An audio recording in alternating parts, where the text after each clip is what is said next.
So just wanted to say good morning and welcome everyone. Thank you for joining. My name is Simon Joseph. I'm the marketing manager here at In-House Recruitment, the fastest growing community for in-house recruiters and HR professionals in the industry. Today's webinar is in partnership with Candidate.ID, a talent pipeline automation software. The title of today's webinar is How to Apply World Marketing to Talent Acquisition, which is a really hot topic in the industry at the moment, and we're delighted to be joined by Adam Gordon, co-founder and CEO of Candidate.ID, and Emma Fulton, head of marketing planning at CAPITA. And they'll be our speakers for the next 30 minutes or so. Before we get underway, I have a little bit of housekeeping for you. If you have any questions, please feel free to type them in the questions to your right, that could be your left, and we will make sure to come back to this at the end of the presentation. Now, without any further ado, I'll hand over to Emma, who's going to get us started. So, Emma, over to you. Hi. Okay, so I just wanted to talk to you really and explain how we go about in the British Army setting up and organising a marketing campaign and the challenges that we go through for recruitment and how we try to overcome those. So just to start off to say that recruiting for the Army is probably pretty unique in terms of the talent acquisition world. We have pretty high numbers that we need to recruit for. So this year we're looking to get applications for regular soldier from 80,000 people. We need to recruit just over 9,000 regular soldiers. We also then have the officer roles on top of that, and also the reserves. So that's pretty large numbers, but you know that's not it's not ridiculous in the world at the moment. But what is difficult is actually trying to encourage people to think of the Army as a viable option, and that's because our MTA, which is our main target audience, they've changed quite a lot over the years. So we do quite a lot of research to try to understand who they are and what they're looking for, so we can really target our marketing campaigns in the way that they respond to. So what do we know at the moment and what are our challenges? Well, we know we have record levels of employment at the moment. Typically, the Army has always done well in the past when unemployment has been higher. There's also a lot of competition around, and the number of actually our target audience is 16 to 24-year-olds, and the number of in that area have declined. We also have quite interesting fact of a decreasing sphere of influence. So only 7% of the people we're targeting know of somebody in the military. Now, for us, that then causes that's quite a big challenge, because actually there's a lot of misconceptions about what the Army is.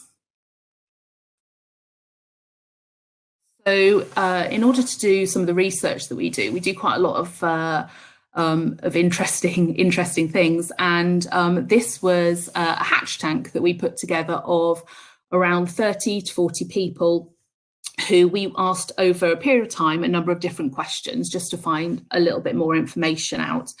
And this particular study, we asked that if they had the military at a party, how would they describe people in the Army, in the Navy and in the Air Force, and we asked them about pictures and all different things. And believe it or not, the thing that people resonated with the Army was Dad's Army, which we were pretty surprised about, because I don't know when the last time that was on TV, but I wouldn't have thought it was something that was particularly familiar to people. But that is actually the opinion that a lot of people had. When we asked them about the parties, that what would be the people there, and they said that they felt the ladies' man would be a Marine, and the Army would be loud and laddish. So that just sort of told us a little bit about the preconceptions that people have. The slide I'm showing you at the moment, when we sort of start to break down the audience and what's available to us in terms of recruitment, we have people who are out and out rejectors. They're never going to want to join the Army. And then we have a group of people who at the top are main, they're the people that are probably going to apply anyway. The army is something they've always wanted to do. And in the middle, we have people that are quite keen but need a bit of influencing, and then we have a group of people that we've referred to as non-rejectors. Now, these are people who maybe have never thought about the army, but potentially we could try to influence because they're not out and out rejectors for us. So we break down our population like that, so we know what our audience actually is. Now, that seems like quite a lot of people to go out and target, but then we overlay some of the eligibility that the army have into that, and it starts to take those numbers a bit lower. So one of the main issues is the medical exclusions that the army have. So you can't join the army if you've got things like heart conditions, that sort of thing, because you have to be physically fit. But there's a number of other elements that make it even more challenging. So asthma is an issue, beards are an issue, and the other element actually, which is quite interesting now, is sort of BMI and the ranges that you need to be within there. So actually, for people that want to join, a lot of the time they need to do a little bit of work beforehand to get fit in order to do that, which is another challenge that we have.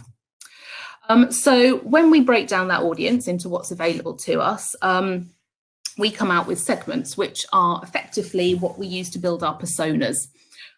So we have our 6 segments that we use, and I've just put a little bit of it, some information around there, which is some of the key things they're looking for. So we've broken those segments down into barriers and drivers. So we know what motivates them and what appeals about a military career, and also some of the things that they're particularly concerned about. And I will show you a bit later on how we use that to target people as well. I've just done a couple of examples here of the segments. This is segment 1. And this is some of the information we use to build the persona, so we understand about their social consumption, how they look at media. And I think these slides will probably be shared, so you can have a look at these in a bit more detail. And this is segment 6. So they're quite different segments, some similarities certainly, but in segment 1, they tend to be people that are more likely to want to join some of our combat roles, and segment 6 are more likely to be interested in reserve elements. Oh, Emma. My laptop's frozen. I do apologize. There we go.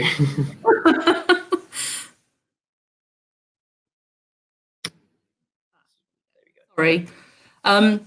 So we then use a lot of that research to build a campaign, and we have, at the moment, we're in a reiteration of something which we've called the Belonging Campaign, which started 2 years ago.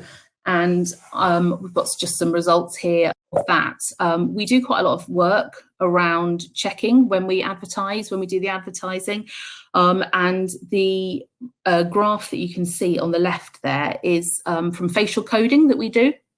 So that tracks, we put people in a room, and a bit like with other UX experience, the way you might look at website usage and where people's eyes go, it follows little patterns on their face that show how emotionally engaging a advert is with them. And we know that from history, the more likely that people are going to interact with something is the more emotionally engaged they are with it. So it's something that that we take quite proud of, that our adverts are score a little bit higher than our competitors there. We've also, our applications at the moment are still, and that goes into this year as well, at a 5-year high. This is just an example of Army interest, which is something else that we track. It's one of our key KPIs that we look at. And that's where we look at also parents in that space as well. So I'm going to talk a little bit about this year's campaign, which I'm sure a lot of people have seen. So in 2017, we started off just looking at belonging, and we knew from the research that we were doing that the element of teamwork and that sort of thing was really important for our audience. So we tried to bring that to life in the advertising. Then we moved into, the research was showing us that although that campaign was resonating with people, people could see that the army potentially was a great career and had options, but they didn't think they fitted. So this was where we then tried to move into trying to show that people like you could be in the army. And so this was trying to be quite explicit and have images of females, of different ethnic backgrounds, and try to challenge some of those misconceptions. You can have emotions and be in the army, and so forth. We got a little bit of controversy that came up at that point, and we discovered that the PR effect from that was quite high for us. So this year's campaign, we wanted to move that message on a little bit more, and move it into the sphere of doing something that really matters. So employment being quite high, lots of people are in jobs, but perhaps they're feeling a little bit undervalued in that role. And we wanted to show that the army has, allows you to do a job that does matter. With the element of, with the PR effect, we wanted to do something to launch the campaign that was a little bit controversial. And I will just sort of talk about the posters that we did, which people may have seen in a moment.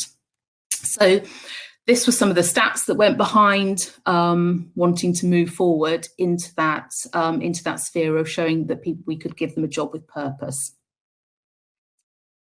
And it's just more evidence behind that here. So this was our proposition that sat behind the architecture for the campaign, and I will just read that out because I know you can all see that, but it's quite a powerful statement.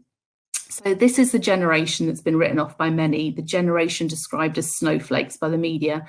This is the generation that people don't think much of. This is the generation with the skills, the attitude, the drive to succeed, an army that's just not in the army yet. We can help you find where you belong. We see you, we see your potential, and we can give you a job that lets you do something that matters. But in truth, it's not you that needs us. Your army needs you. And that was quite an emotive statement for a lot of people. And we wanted that to really resonate through the campaign. I haven't included any of the adverts here, but they're all available on YouTube if anyone isn't familiar with them. We had 3 TV adverts, which were a girl who working in a supermarket being undervalued, a guy playing computer games, and somebody seeing him and thinking he was wasting his life, and then somebody who was kind of acting the fool in a role, and again challenging that misconception that that those sorts of behaviours are perhaps negative, that we still see more value there. So this is our campaign architecture and how we set about going planning the campaign. And along the top there, you'll see what I suspect Adam will talk about a bit in a moment in his presentation, which is the marketing funnel there. So we start off with launch, and as I said, we try to do a little bit of PR there and try to get some additional reach. We have a pretty large budget to work with, but still, in order to gain the reach that we need to try to move what is effectively advertising into popular culture and try to get the press talking about it. Dave Trott tells us that 89% of advertising is generally ignored. Ad blocking is rife. I think probably most people on this call will have seen adverts this morning in some form, whether that was scrolling through your social media, hearing something on radio, you know, perhaps watching TV this morning, however you've been sort of spending your day, or even just in emails. But honestly, I suspect a lot of people just scrolled straight past that and didn't pay a huge amount of attention to it. So it's difficult. It's getting harder and harder for people to do something that's actually noticeable. And that's really where we sort of come out with our out-of-home advertising and what it's trying to achieve. We then move into sort of more of an always-on element. Our campaign is always on because our audience is, and we're trying to inspire and inform there. And then hopefully move people into acting and actually clicking on our website. And I'll show you some of the further architecture that we have. So that previous slide talked a lot around our headline campaign, which is has to be quite generic. It has to apply for all elements within the army. It has to work for regular soldier, officer, and all of the different trades that you could go into. We then have activation campaigns under that as we start to learn more about our audience through their behaviour. And this slide, which looks very complicated, but is a marketing funnel again, and that sort of just shows what I've tried to put in here is just thinking about how we go down creating that initial awareness and then building interest. So once we've started to get that interest level up, and hopefully people have started to interact with our digital journeys, we'll then start to learn a lot more about them. And this is where we can then be a bit more specific with our campaigns. So as we learn about that audience, we might target them with officer, junior entry type messaging, something around apprenticeships or trades, but also we'll start to bring in some of the barriers and drivers that we know from our segments there. So we'll start to talk about salary, travel opportunities, fear of, just the fact that the army is an all-consuming role and losing family ties, that sort of thing. And then we take people into the application, and one of the bits that we have to make sure we continue to do, which is probably a little bit different to a number of other attract roles, is that from application, it can take around 12 months sometimes for some people to get into basic training.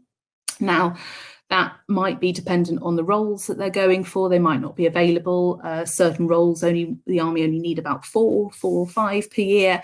Others obviously have some of the more engineering based combat type roles. There will be loading month on month, and so therefore we can kind of go at the pace of the candidate there.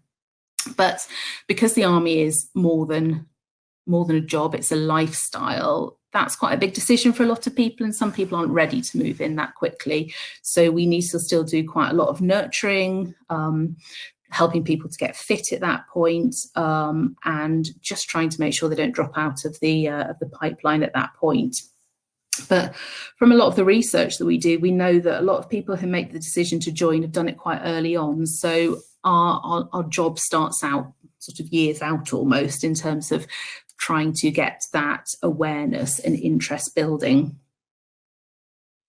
So I just wanted to end with these posters, which a lot of people will have seen and were pretty controversial.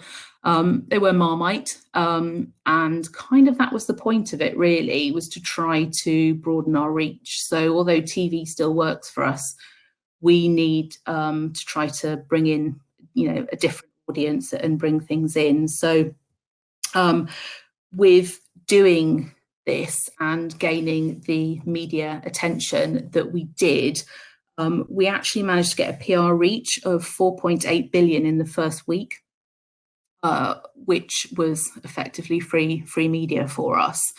The campaign initial results in January when we launch is always pretty high, and we actually on the day after launch had the highest number of applications for any day of the previous year. We achieved the highest January that we'd ever had and exceeded our targets massively. And that trend's actually continued in through this year. We have peaks and troughs seasonality, as you would expect, but actually in terms of applications, we are performing quite well. So that is it. I'm hopefully going to stop sharing my screen now and not have any other technical issues. But any questions, do let me know. Thank you very much, Emma. That was great. So yeah, everyone, if like Emma said, if you have any questions, feel free to put it in the question box on the right, and we'll come to them at the end following Adam's. I believe Adam is just loading up his session now. Just to give you a bit of a heads up, Adam, you are still on mute, so when that starts very soon. If there's anyone that has any questions, like I said, feel free to put it in the question box on the right-hand side of the screen. Adam, there you are. Thank you for joining us. I will now hand over to you. Okay, thank you, Simon. And thanks very much, Emma. I'm going to use a couple of the examples that you've talked about in your presentation when I'm describing some of the powerful concepts and tactics that I think organizations should apply to their talent acquisition from a marketing perspective. Now, not all organizations, of course, have got the budget to apply a full-scale marketing operation to their talent acquisition in the way that Emma does at the British Army. And I'm going to talk about a lot of things that you need to know about and that you can do which cost you either nothing or almost nothing. So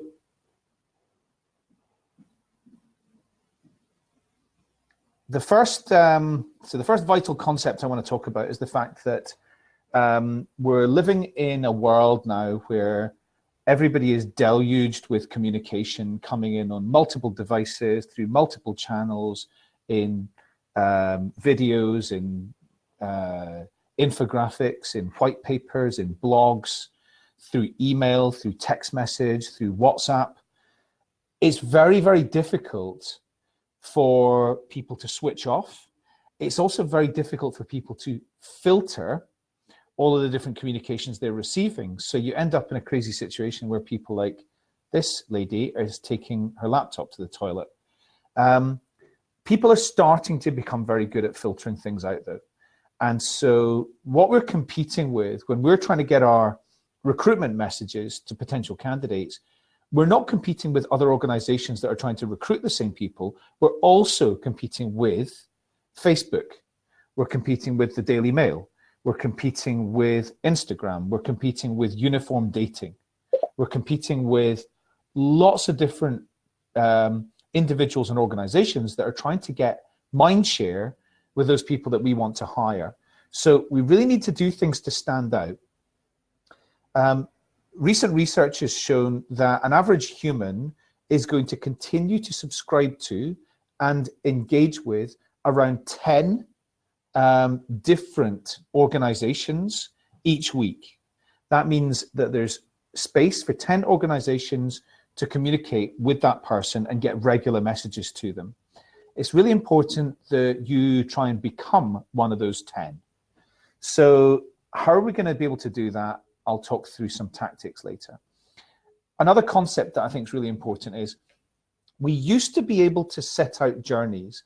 Up until about 5 years ago, we were able to set out journeys and candidates would follow, or people, individuals would follow a predictable journey when we're trying to get them to go through our sales funnel or our communication funnel. Now, people act in a much, much more erratic way today because of mobile devices specifically. So everybody has a mobile phone pretty much, and they're getting communication from so many different places. They're dotting in and out of different websites. They're looking at different bits of content. If a web page doesn't load within 2 seconds, they're gone. And we describe this as the flight of the bumblebee. So people's journeys are much, much more hard to predict. And how we adapt to this is, yes, by creating pathways, but also trying to be effectively everywhere we want them to be. People are going to go and look for information about what it's like to work at your organization when they're ready to do that. We want to make sure that we make it easy for them to find that information. The reason we call it the flight of the bumblebee, the way that candidates interact today, is because bumblebees' flight patterns are completely unpredictable, which is unlike almost every other flying creature. Talk briefly about spear phishing. So most recruitment marketing is what I would term net phishing. That means that the definition of success is a big catch, but unfortunately, there's a very labor-intensive way of going about getting your jobs filled, because you've got to catch a lot of fish, you've got to throw a lot of them back. You've got to throw a lot of them back because they're not quite right for the dinner table, in your case, of course, for that vacancy. So what we really want to do is to undertake a lot of hard work using marketing, automation techniques, which mean that when it comes to filling a vacancy, your recruiters can go spear phishing, and they're not having to start all that net phishing and the time-consuming work involved in going and trying to get your arms around everybody that might be able to do that job. We want to do that up front, and we want to do that using marketing and automation-related techniques. Spear phishing is what we want our recruiters doing, so that they're spending their valuable human time just talking to those candidates who are ready for a conversation and who are right for the role, not trying to start conversations with people who we don't know whether they are even alive, let alone ready for a conversation yet.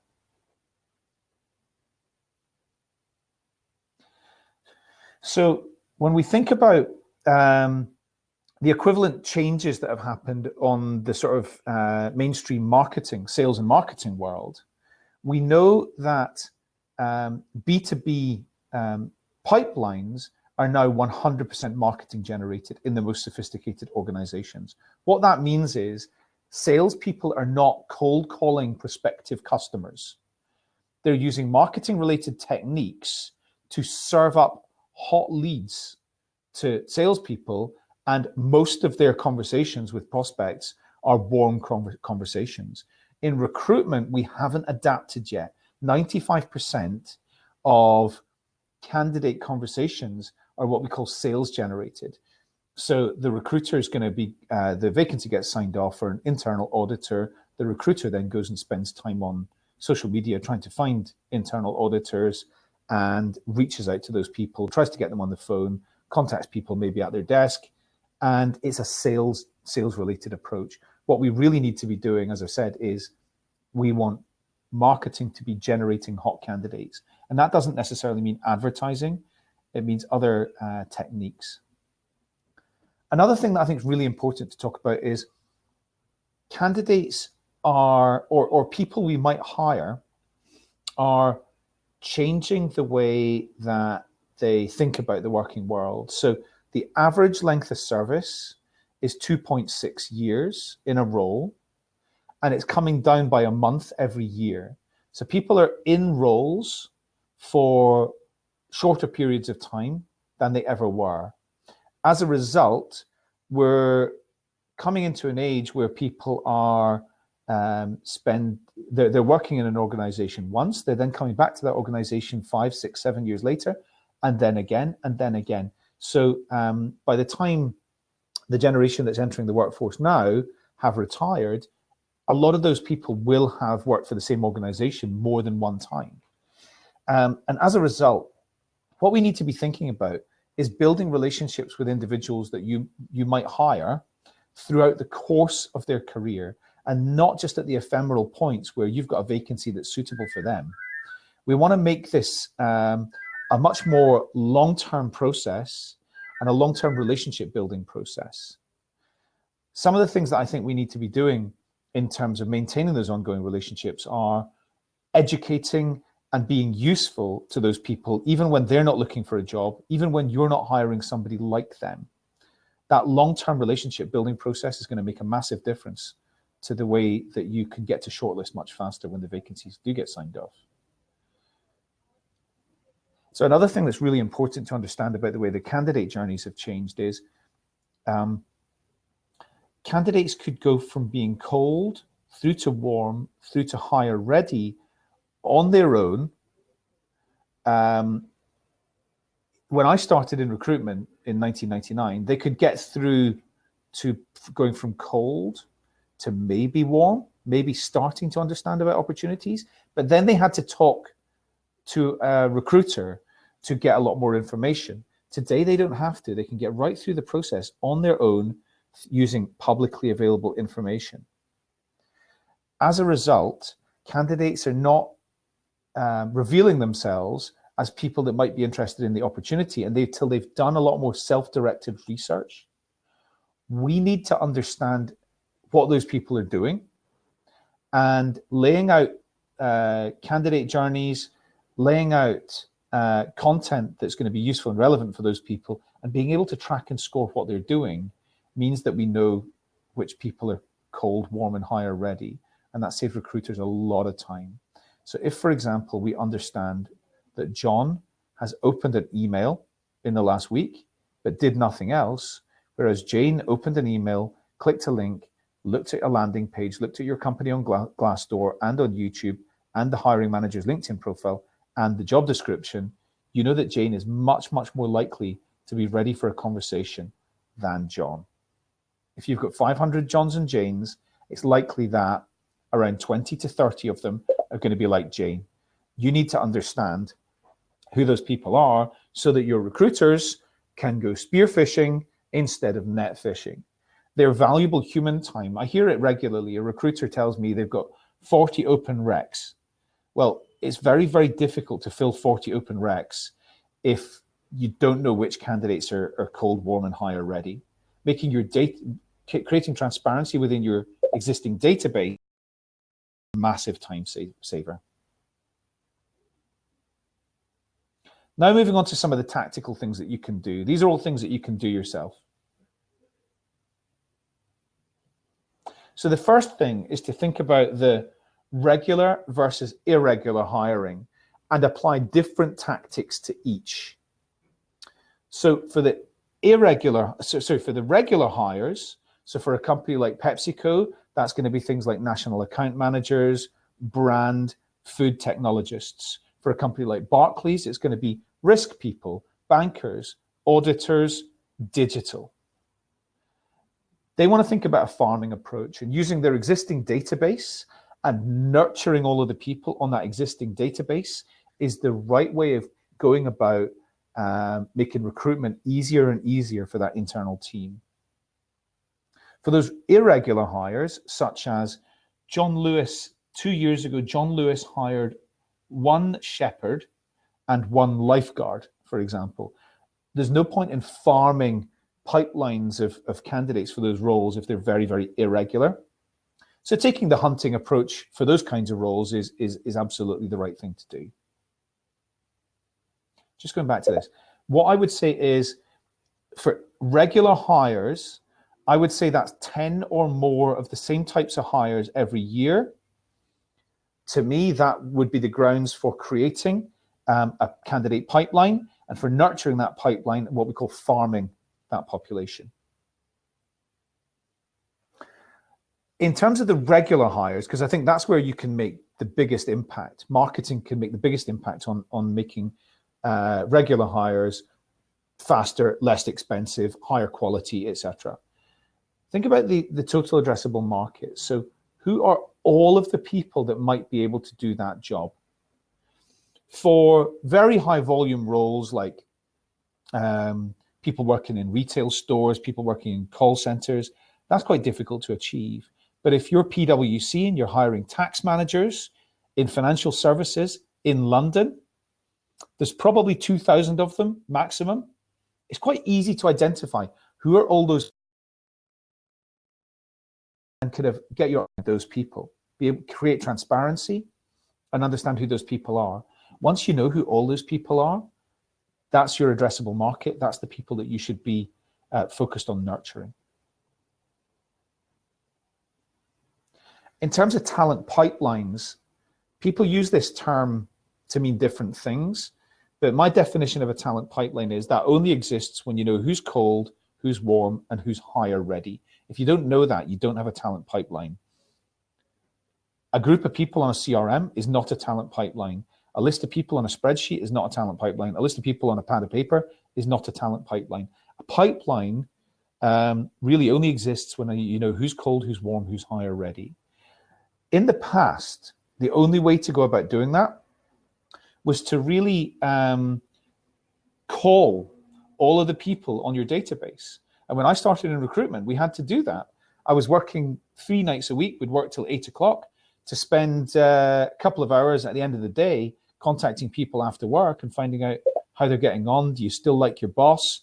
Are you still happy with what you're getting paid? And all those kinds of things. And trying to unearth who might be ready for a conversation. If you've got 300 or less candidates within your sort of addressable market, then that's achievable manually. Most people have got a much higher database than that, much larger database than that. So you need automation techniques to be able to understand who's cold, warm, hire ready. This is about tracking and scoring each person's interactions with your content online. Think back to John and Jane. We were able to understand that all John did was open an email. We understood that Jane did a lot of different things across multiple different online sources. Jane was clearly much more ready for a conversation. So this is how you go about at scale with 1 million candidates on your database, determining which of them are cold, warm, and hire ready, and serving up hot leads to recruiters. Communities.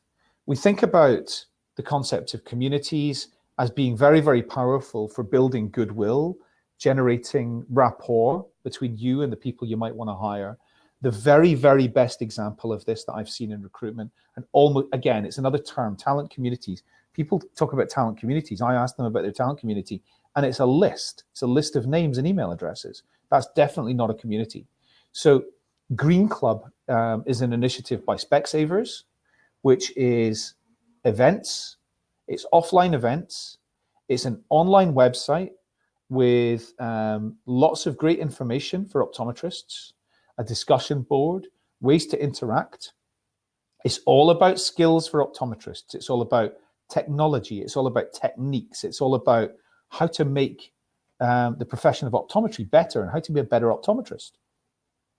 It doesn't mention Specsavers anywhere. It is run by Specsavers recruitment and learning and development teams. And of course, they use internal learning and development content. They use their internal experts to share create and share a lot of the information on here. And in return, they're generating goodwill. What they're able to do is understand which people are going from Green Club to then going and taking a look at Specsavers, the website, the career site, what's it like to work there. This is hot leads. This is a brilliant talent community, which is a major part of this organization's talent pipeline. Talent brand, to me, is a concept which is all about using the people that work for your organization to convey what it's really like to work here. Don't give them a script. It needs to be their words. Here's one example from Sally Abbott at Weetabix. Her LinkedIn profile says why she joined Weetabix. And it says why she loves working for Weetabix. The opportunity to work with a diverse, ambitious, and passionate team, fantastic brands, huge ambition for growth, and fantastic resources to work with. For anybody that's coming in for an interview with Sally Abbott, or that is maybe even just going for a role in Weetabix, they might want to understand who's the managing director of this business. So they'll go into that person's LinkedIn profile. 3/4 of candidates, according to our research, 3/4 of candidates who come in for an interview today are looking at the interviewer's LinkedIn profile before going into the interview. So what do your hiring manager's LinkedIn profiles say? What do your hiring manager's general social media profiles say about why they joined the business, why they love working for the business, how they motivate their team? Just going back to talent brand, video, brilliant, brilliant channel. Video is the highest performing channel from our research. And so it's the highest performing content format. And if you go and take a brief from a hiring manager who's looking to hire, it's the financial controller, they're looking to hire financial accountants, just take your phone into that briefing. Ask that person, why did you join the company? How do you motivate your team? What are the most exciting things your team's going to be working on in the next 18 months? And what are the skills you think people need to develop their careers as a financial accountant or to become the financial controller. 20-second videos each. This is brilliant, brilliant information that you can share with potential candidates. Brilliant information for your career site and for your general kind of talent nurture. Not everybody's going to say yes to this, of course, not every hiring manager, but a lot of them will. And for those who do, when they start to see better results and they start to share, I'm getting better results because I'm communicating more effectively with potential candidates, others will start to say, okay, I'll do it as well. Employer branding is a really, really complex subject. Your employer brand is what people think of working for your organization. Your employer brand is different to every person that knows about your organization. Employer branding is the task of trying to create a brand or trying to convey what it's like to work at your organization. For me, 80% of people are not in the market. They're not looking for job opportunities. They don't care about your job descriptions. They don't care about your EVP or what it's like to work in your organization. But the skills that you apply to employer branding can be used to communicate with those 80% who don't care about that job description. So things like skills, industry insights, general useful and relevant information is the sort of thing that potential candidates are going to be interested in, and that is going to get them to keep clicking so that when they are ready for an opportunity, your company is immediately an organization that they're thinking about going and taking a look at your career site and taking a look at your job descriptions. So although the kind of content I'm talking about doesn't directly link to your organization, it still conveys a message about your employer brand because it's coming from individuals in your organization and it's generating goodwill from the people that you might want to hire. Sourcing's another really complex subject and it's changing very fast. So identifying candidates is becoming less and less of a challenge. There are tools that automate this. Most people are online. A lot of the people you want to hire are on LinkedIn. Some of them are on places like Facebook, GitHub, Instagram, and other social networks where you can find out great information about them. Lots of tools aggregate this information, and it's becoming easier to find everybody, even if you're not a technical sourcer. For me, the future for sourcing teams is around nurturing pipelines, and it's around data analysis. So it's about sharing information with the people that you might want to hire in the future, monitoring what's working, what's continuing to engage them and getting them clicking. And when those people appear to be ready for a conversation, then having that human contact with them. So I believe that that's changing slightly because identification of individuals is no longer the biggest challenge as it was maybe 5 or especially 10 years ago. To go about nurturing the people that you might want to hire in the future, we think about the kind of content you might want to share in this kind of format. So content for those that are cold, those that are warm, those that are hire ready.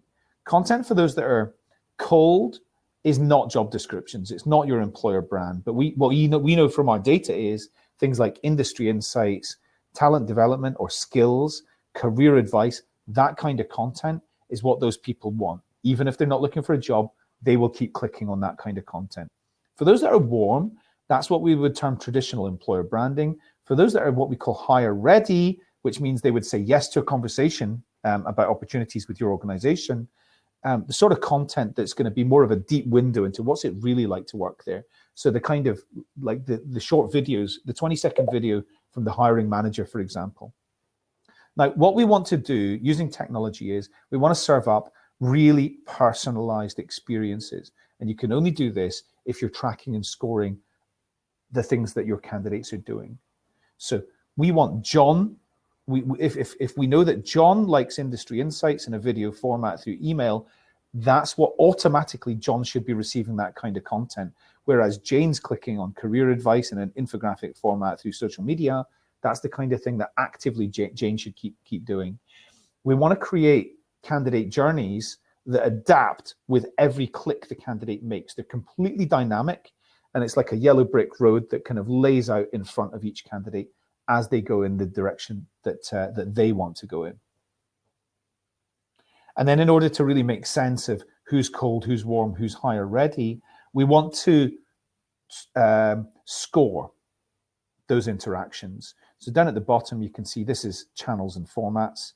If somebody opens an email, for example, we would score that low. Whereas if they're looking at a blog or a video or something like that, we would score that much higher. Down the left-hand side, this is content subjects. If somebody's looking at industry news or skills, we would score that quite low. Whereas if they look at your career-focused event, job search, or job description, we would score that much higher. So it's a logical scoring model.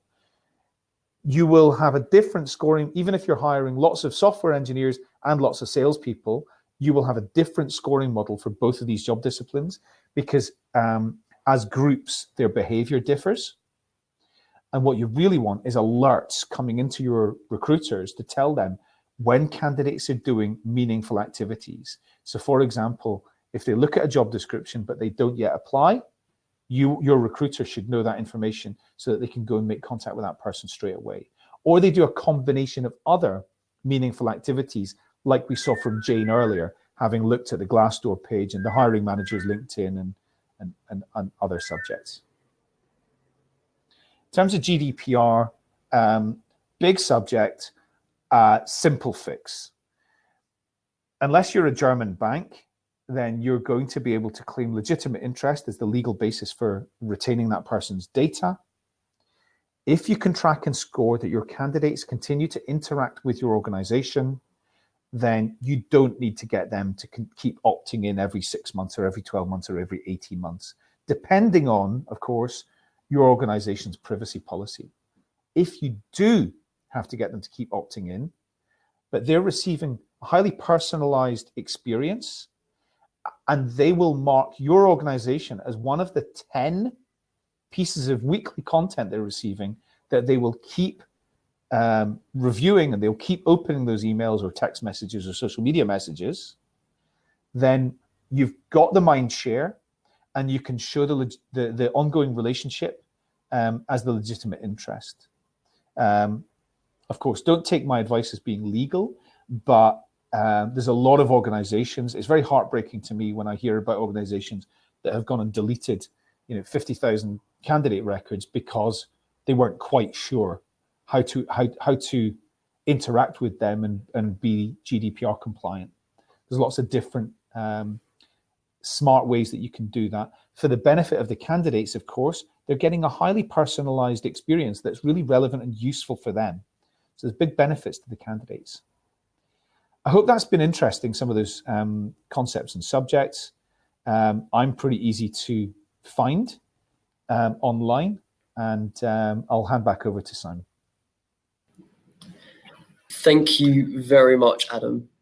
So we've got a few more minutes for some questions, and I've seen Emma has responded to one already, which is from Joe, just to kind of read that out if anyone hasn't seen it, which is, which route has the best ROI in a large town, digital advertising or outdoor advertising? And Emma's response was, digital is far cheaper and allows you to target your audience and even personalize. It depends though what your goal is. If it's wider brand, out of home can get much broader reach. So thank you for that, Emma. That was kind of got back on track. And so we've got a couple of others. So one from Stephen. I believe this was in relation to your presentation, Emma. So what do you feel about advertising on Instagram and or Facebook? So if you wouldn't mind. Yeah, when we do all social channels, and Instagram particularly works well for us in terms of stories. We do quite a lot of partnerships on there. So we use our own social, the Army social, but we also do partnerships with Lad Bible and get reach through their audience in that as well. Fantastic. Thank you. I could just add one thing about that, which is that advertising with Instagram and Facebook is about to change quite a lot because there's a couple of different Facebook advertising products, including Facebook Pixel and Facebook lookalike audiences, which are getting a lot of challenge from regulatory bodies in the USA and in Europe and there's certain aspects to that that are probably going to get shut quite soon. However, as of today, advertising on Facebook, you probably can't get more personalized than that and more targeted. So make hay while the sun shines. Fantastic.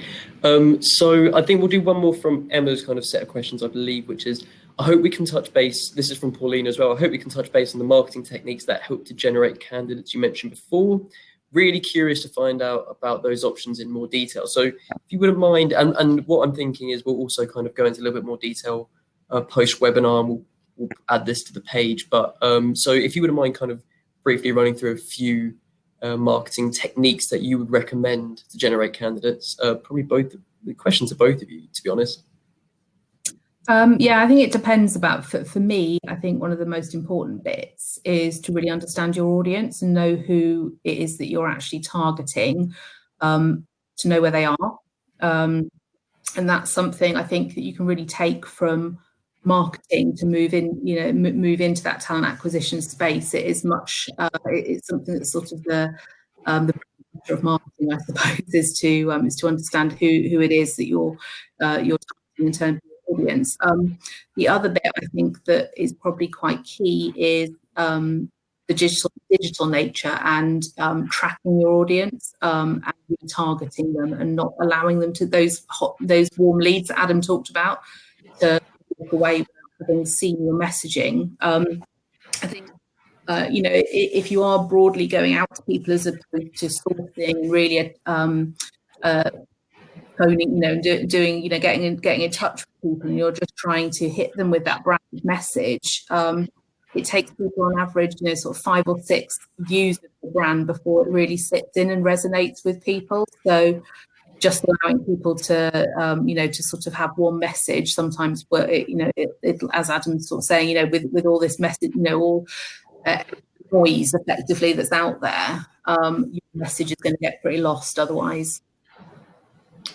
Great. Adam, anything to add to that? I mean, we do have a couple more questions coming your way, so. Yeah, I mean, for me, nurturing your database is the big thing that very, very few organizations are doing. I saw a statistic recently, which is 4% of the Fortune 500 sends anything more than job descriptions to anybody. So yeah, it's something that most organizations need to be doing a lot more of. Okay, great. So a couple more, I believe these came through during your presentation, Adam. From Lauren, would you consider Glassdoor to be an important tool for recruiters?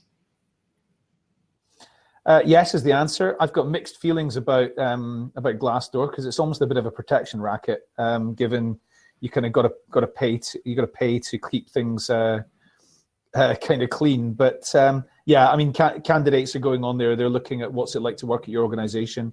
But I think they do understand, in the same way that people understand that TripAdvisor attracts people that have had either really good or really bad experiences. I do absolutely believe that people feel the same about Glassdoor, that those who thought it was okay to work there, they probably don't take to Glassdoor and post reviews. So I know that people do take it with a bit of a pinch of salt. Okay, thank you. What is the best method to track Jane's journey, and if she is viewing the landing page or Glassdoor page, or kind of how do you implement those analytics? So there's a couple of different things that we do. One is cookie tracking. So they open an email. The email is embedded with a pixel, which activates the cookie. The second thing is IP recognition. So there's various different softwares that can identify the person's IP address. And then the third thing that we use is a component called fingerprint, which is able to determine what the person's device, what their location, what their browser, what their operating system, and various other clues are. You use links on a site that you don't own, such as Glassdoor. You apply trackable links to all of the content that you share on there, and then any websites that you do own, you put tracking scripts onto the website. Fantastic. Thank you very much. I believe that's it. I did. Oh, Carol, I've just seen yours pop through. How did you go about finding out about your audience? Do you do this in-house or via a third party, and how long did it take? So our specific study was done by a third party, and it took around 4 months of research. It was pretty in depth.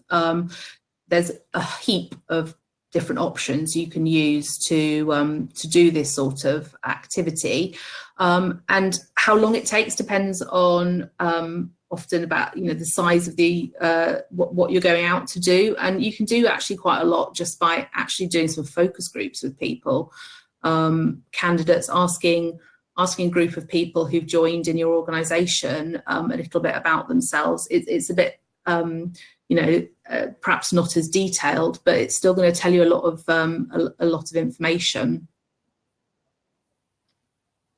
Emma, can I ask you, would you recommend that it's possible to do that yourself, or would you always outsourcing it to specialists? I think it depends what you're trying to achieve. I think you can do a lot yourself, just to find information out and find where people are. It depends on the size, though, that you've got of a pool of people. So, if you're in a contact centre and you're recruiting, hundreds of people there, you've got a pretty good pool to go to ask for information about, what they're doing. If you're looking at a bit more specialist roles and you're only recruiting 2 or 3 of them a year, then that's where you might either need to go externally to find out a little bit more about that pool. But equally, it doesn't have to, even if you do go externally, it doesn't have to be a huge expense. There's quite a lot of, agencies that will help you relatively cheaply to build some of those personas out for people. Great. And I've seen, Kate, you've also asked the question, are slides going to be shared following the webinar? There will be a recording of the webinar, so you'll be able to see all the slides again and go through all the questions again and pick up those bits of information that you may have missed. So don't worry about that. That will be sent out following the close of the session. Now, I don't believe there's any further questions come through. So if there's anything else, that's all we have time for today. I'd like to extend a huge thank you to Adam and Emma for kind of joining us and educating us on what the benefits of marketing were and how you implement that within a recruitment strategy. To the audience, if you'd like any further information about any of today's discussions, and you can speak directly to the Candidate.ID team or to Adam himself, and potentially try and get in touch with him on LinkedIn or any other method. Thank you for joining us, and hope to see you next time. Thanks, Simon. Cheers. Thanks, Emma. Thank you, everyone.